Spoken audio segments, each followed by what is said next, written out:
২৬শে মার্চ জাতীয় জীবনে গৌরবময় ও অনুপ্রেরণার চিরন্তন উৎস হয়ে থাকবে বলে মন্তব্য করেছেন বাংলাদেশ সেনাবাহিনী প্রধান জেনারেল ওয়াকারুজ্জামান।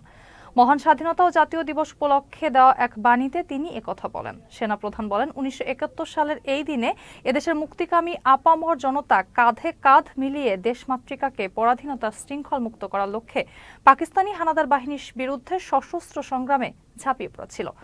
দীর্ঘ ৯ মাস রক্তক্ষয়ী সংগ্রামের মাধ্যমে অর্জিত হয় চূড়ান্ত বিজয় এবং বিশ্ব মানচিত্রে স্বাধীন দেশ হিসেবে স্থান করে নেয় প্রাণপ্রিয় মাতৃভূমি বাংলাদেশ। এ কারণেই ২৬শে মার্চ বাংলাদেশের জাতীয় জীবনে গৌরবময় ও অনুপ্রেরণার চিরন্তন উৎস হয়ে থাকবে।